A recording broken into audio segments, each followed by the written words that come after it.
A very good evening, everyone. I am Vyom Jaiswal, founder EduGlobe Consultants, and today we have with us, all the way from St. Clair College, Canada, Deep Saini. Welcome to the webinar, Deep. How are you? I'm good, sir. How are you? I'm good. I'm good. Yeah. तो दीप, आज हम आपसे काफ़ी सारे questions पूछेंगे regarding overseas education, corona virus, how is it affecting international students. But before that, I'll give a brief introduction about EduGlobe Consultants.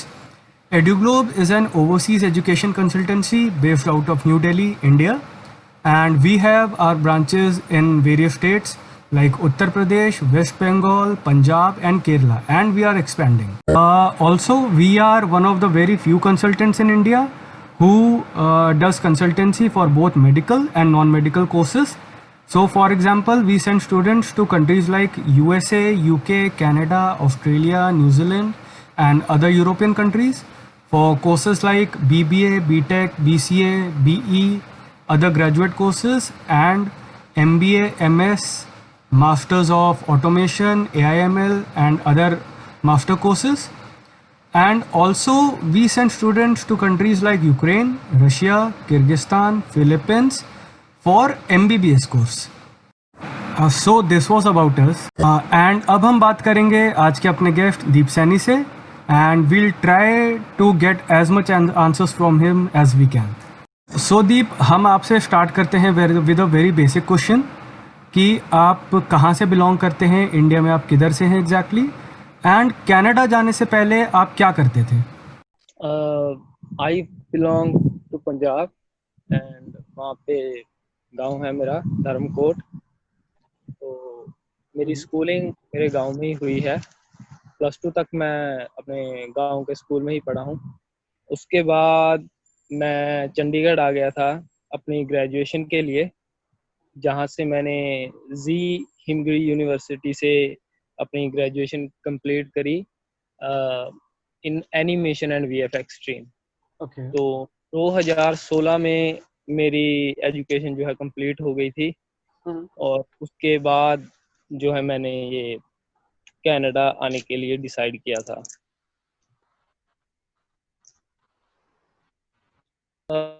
दीप, आपको आवाज आ रही है? आपकी आवाज़ थोड़ी कट कट के आ रही है। अच्छा, तो मैं क्वेश्चन फिर से रिपीट कर दूं? या तो दीप, हमारा अगला क्वेश्चन आपसे ये है कि आप हमको ये बताइए कि जब आप कनाडा के लिए आपने जो अप्लाई किया स्टूडेंट वीज़ा के लिए, तो आपको इनिशियली क्या दिक्कतें महसूस हुई, क्या चैलेंजेस आपको फेस करने पड़े? ये क्वेश्चन एक बहुत इम्पॉर्टेंट क्वेश्चन है हमारे हर स्टूडेंट के लिए जो कनाडा जाना चाहता है, क्योंकि जिस तरह की प्रॉब्लम्स आपने फेस करी हैं वो प्रॉब्लम्स नॉर्थ इंडिया में स्पेशली काफ़ी बच्चे फेस करते हैं. तो kindly give us some insights into all the troubles that you faced, and आगे आपने कैसे इसको परस्यू किया. या तो ऐसा है कि पंजाब में बच्चे जो हैं, अगर हम रेशो चेक करें तो इंडिया से अपने स्पेशली इन कनाडा मोस्टली जो बच्चे आते हैं वो पंजाब से आते हैं।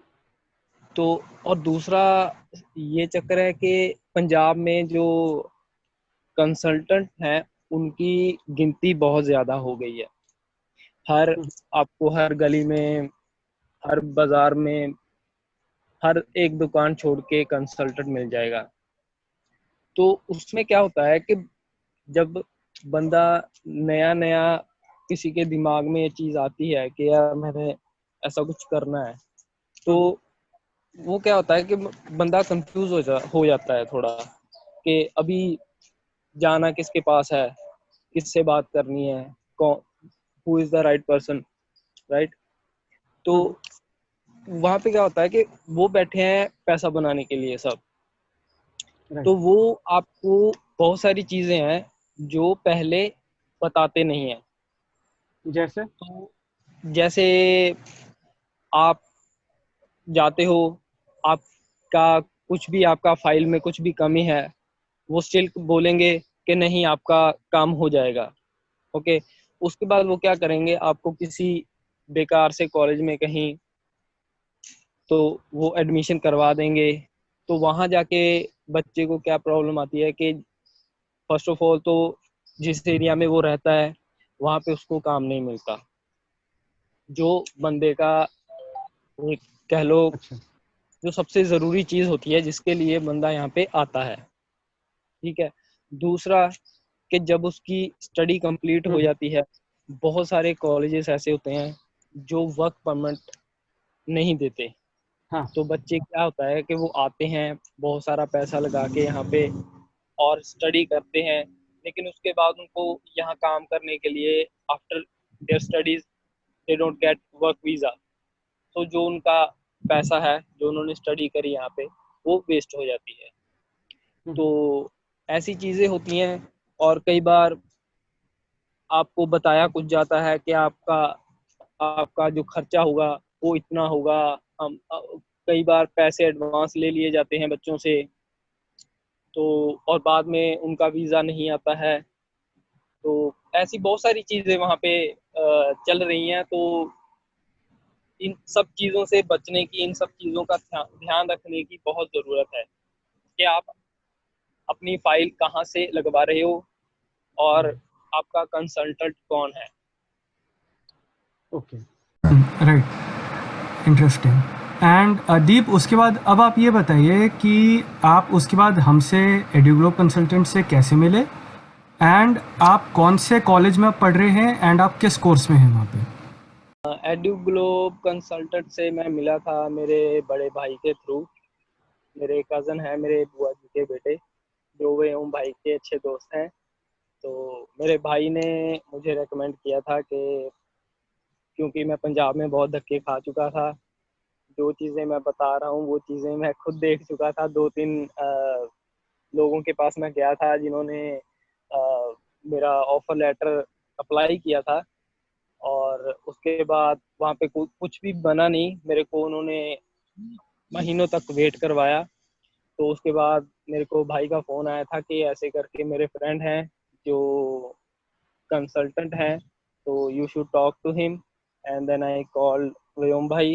एंड उसके बाद उन्होंने मेरा सारा जो भी फाइलिंग का था वो प्रोसेस स्टार्ट किया, और ऐसे मेरे भाई के थ्रू हम मिले थे। और अब आप कौन से कॉलेज में हैं और कौन सा कोर्स मैं परस्यू कर रहे हैं? हाँ जी, मैं टोरंटो में हूँ। सेंट क्लेयर कॉलेज है नॉर्थ यॉर्क एरिया में, और मेरा कोर्स यहाँ पे है इंटरनेशनल बिजनेस मैनेजमेंट का। ये 2 साल ओके। का कोर्स है। 4 सेमेस्टर हैं।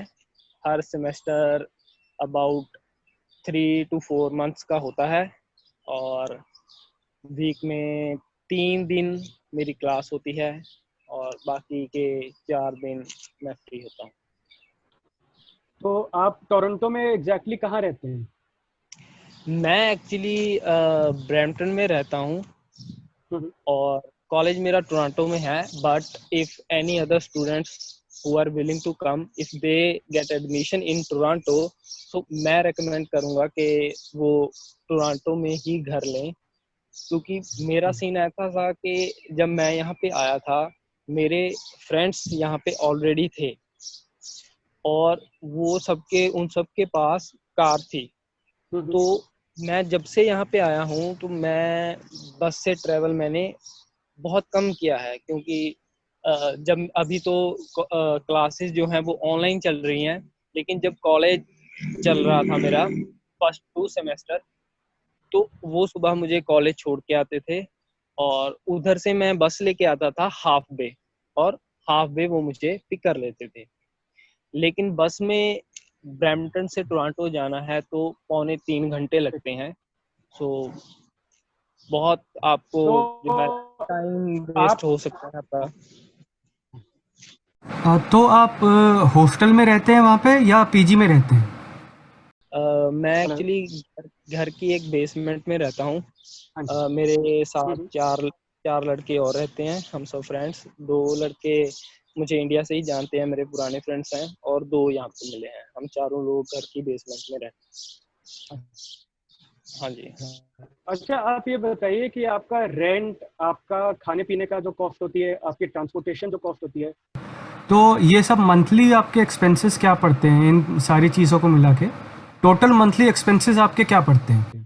मंथली एक्सपेंसेस थोड़ा सा डिपेंड करता है कि आप कहाँ पे रह रहे हो। जैसे जिस एरिया में, ब्रैम्पटन में मैं रह रहा हूँ, वो मेरे घर के पास कॉलेज है, शेरिडन कॉलेज। तो बड़ा कॉलेज है, और मैं जस्ट उसके लाइक नेक्स्ट रहता हूँ। तो उसकी वजह से क्या है कि कॉलेज नज़दीक होने की वजह से और बस स्टॉप नज़दीक होने की वजह से यहाँ पे जो है रेंट्स हैं वो थोड़े से ज़्यादा हाई हैं। अगर आप थोड़ा सा कहीं अलग जगह पे रह रहे हो तो आपको थोड़ा सस्ता घर मिल सकता है रेंट पे। ओके। और ये डिपेंड करता है कि आप कितने लोग वो रेंट शेयर कर रहे हो। तो अगर वैसे एक नॉर्मल आइडिया लगाना हो तो 300 से 400 के बीच आपका जो है रेंट आता है, जो आपके हिस्से में आता है। और उसके बाद $150 आपका मंथली जो है ग्रोसरी का खर्चा हो सकता है, $100 से $150।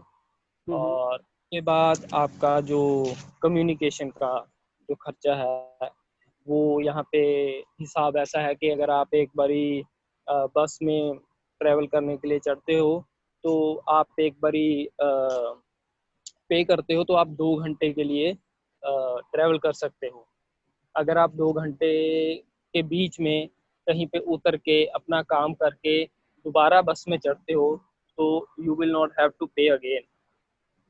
तो ओके। यहाँ पे घंटों के हिसाब से होता है, तो वो मैटर करता है कि आप कहाँ ट्रैवल कर रहे हो। अगर आपको बस चेंज करनी पड़ रही है, आप ज़्यादा दूर जा रहे हो, तो उस चीज़ से फ़र्क पड़ता है। वैसे ज़्यादा खर्चा नहीं आता है। अगर आप मैं ब्रैम्पटन से जब टोरंटो भी जाता था तो मेरे डेली के $8 लगते थे, $8-16 लगते थे आने के और जाने के। अच्छा।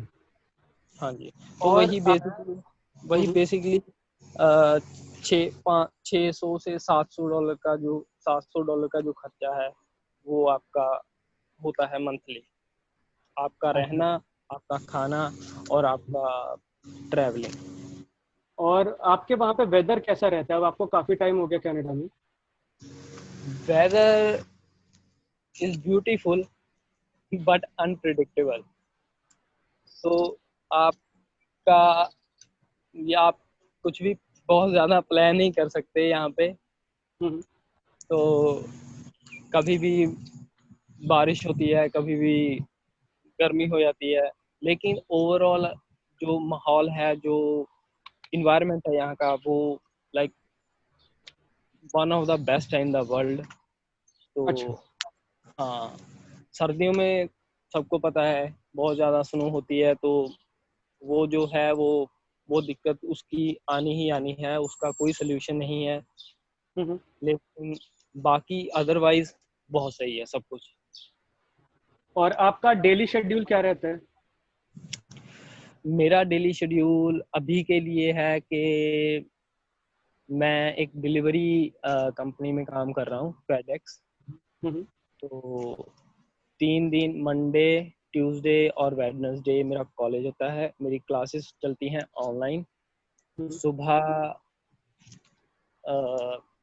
10 बजे मेरी क्लास स्टार्ट होती है, और उसमें ब्रेक्स होते हैं हर 30 मिनट के बाद, 40 मिनट के बाद। तो 5 बजे तक मेरा कॉलेज होता है, और बाकी के जो लास्ट के 4 दिन हैं वो मैं काम करता हूँ।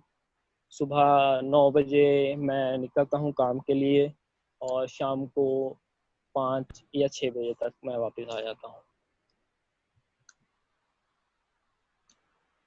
अच्छा। एंड आप पार्ट टाइम जॉब के बारे में बताइए थोड़ा, कि आपको कितना टाइम लगा पार्ट टाइम जॉब मिलने में, एंड जनरली भी बच्चों को कनाडा में कितना टाइम लग जाता है पार्ट टाइम जॉब ढूंढने के लिए? पार्ट टाइम जॉब का हाँ जी। भैया ऐसा है कि इतना ज़्यादा मुश्किल नहीं है। हम्म। लेकिन अगर आपका कोई दोस्त या कोई रिलेटिव पहले से यहाँ पे है और आप आने वाले हो, इट इज़ बेटर कि आप उनको पहले बता दो। ताकि आपके आने तक वो आपके लिए कोई काम छोट कुछ भी कहीं भी एक ढूंढ के रखें।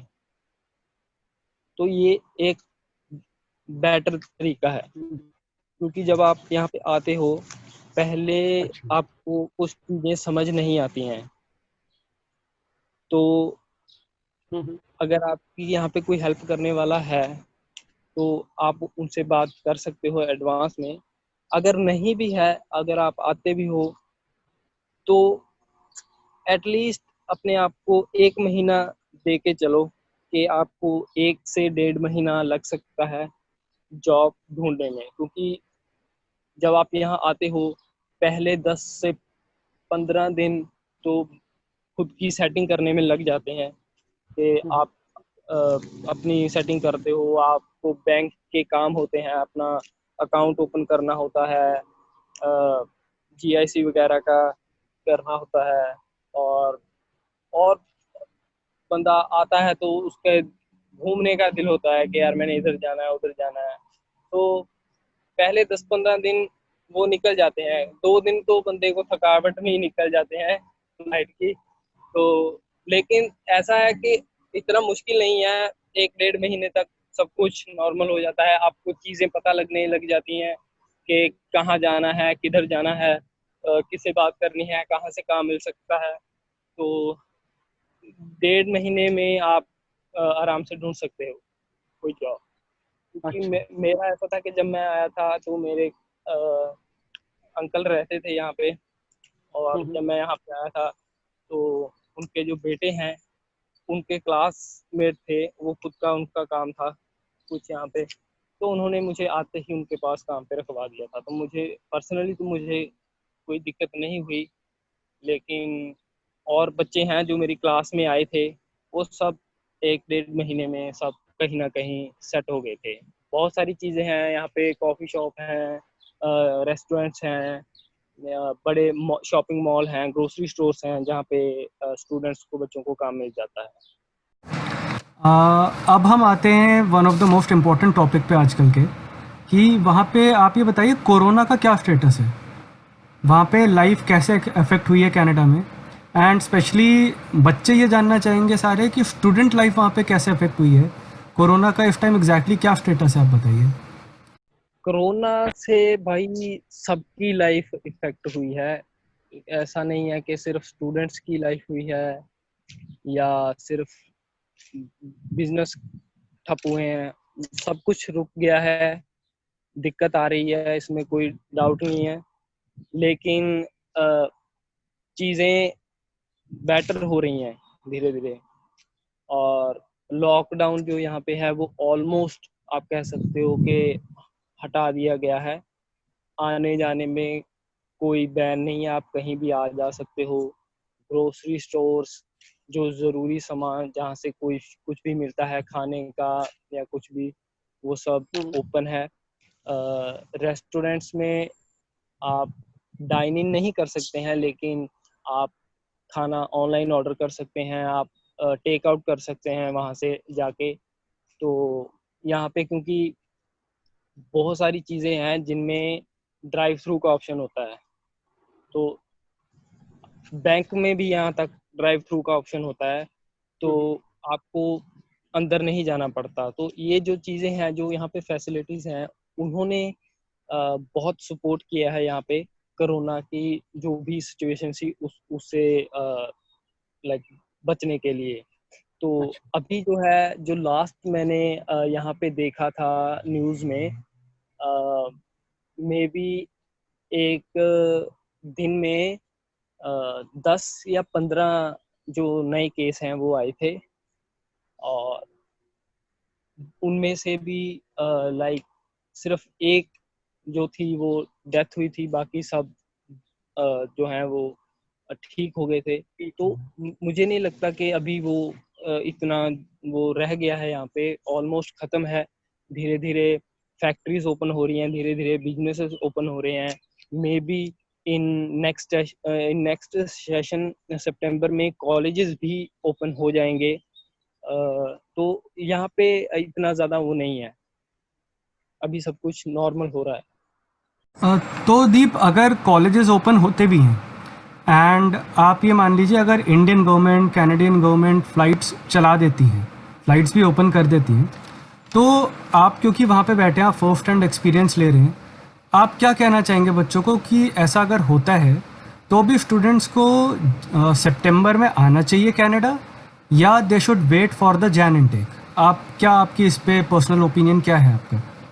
अगर कनाडा गवर्नमेंट सितंबर में फ्लाइट्स खोलती है स्टूडेंट्स के लिए कि हाँ स्टूडेंट्स आ सकते हैं, एम्बेसी वीज़ाज देना शुरू करती है, तो why not, then student should come, क्योंकि गवर्नमेंट भी तभी अलाउ करेगी जब उसको लगेगा कि हाँ अभी सिचुएशन कंट्रोल में है, अभी सब कुछ ठीक है, तो वो तभी उस चीज़ को कहेंगे कि हाँ ठीक है अभी फ्लाइट्स ओपन है, हम वीज़ाज दे रहे हैं, आप आ सकते हो। अदरवाइज वो खुद ही ओपन नहीं करेंगे। तो बाकी डिपेंड करता है आप पे कि आपका दिल क्या करता है। अगर आप सितंबर में भी ओपन होने के बाद वेट करना चाहते हो, तो वो आपका पर्सनल डिसीजन है। आप कैसे सेफ फील करते हो, आप कैसे देखते हो इस सारी चीज़ को। तो लेकिन मेरी तरफ से जो यहाँ के हालात हैं, उसके हिसाब से मुझे नहीं लगता कि कोई प्रॉब्लम है इस चीज़ में कि अगर आपको वीज़ा मिलता है सितंबर में तो आपको ज़रूर आना चाहिए, क्योंकि यहाँ पे सितंबर इनटेक ही मेन होता है एडमिशन के लिए। सबसे ज़्यादा एडमिशन सितंबर में होती हैं, सबसे ज़्यादा वीज़ाज भी सितंबर में दिए जाते हैं। उसके बाद जनवरी में और मई में थोड़े वो कम हो जाते हैं, जनवरी में थोड़े कम हो जाते हैं और मई इनटेक में थोड़े और ज़्यादा कम हो जाते हैं। तो मेन इनका जो स्टडी का जो सेशन होता है, जैसे हम अक्सर जानते हैं कि वो सितंबर होता है, तो अगर आपको एडमिशन मिल रहा है, अगर आपको वीज़ा मिल रहा है, तो why not. Okay. So thank you so much Deep for this wonderful question answer round and आपके इनपुट्स के लिए स्पेशली। एंड मैं आपको एक बात की और बड़ी थैंक्स कहना चाहूँगा कि जब मैंने आपको फ़ोन किया एंड आई आस्क्ड यू कि आप वेबिनार के लिए कब रेडी रहेंगे, तो आपने बिना सोचे ये बोल दिया था कि आप किसी भी टाइम रख लो जब आपको कन्वीनियंट हो, जब आपको सही लगे, और regardless of what time it will be in Canada, दिन हो रात हो, मैं आपके लिए कभी भी वेबिनार के लिए अवेलेबल रहूँगा। So it was a great gesture, thank you so much for that, and हम आगे भी बातें करते रहेंगे। Thank you so much. Thank you भैया।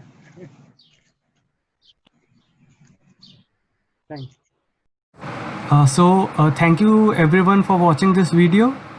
आई होप इससे आपके काफ़ी कुछ डाउट्स क्लियर हुए होंगे regarding the current situation in Canada, and और भी बाकी चीज़ें जैसे इंटरनेशनल स्टूडेंट्स को क्या क्या चैलेंजेस आते हैं, आपकी कितनी पार्ट टाइम जॉब्स वहाँ पे अवेलेबल हैं, कैसे आपको वहाँ पे मिलेंगी, आपको कैसे, आपके क्या एक्सपेंसेस पड़ते हैं कनाडा में। आपके कोई भी डाउट्स हो, कोई भी क्वेरीज हो, तो you can call us any time on the below mention number, you have our email IDs, और आप यहाँ पे कमेंट करके भी हमसे कमेंट सेक्शन में भी पूछ सकते हैं आपके कोई भी डाउट्स हो, and we are always available for you. Thank you.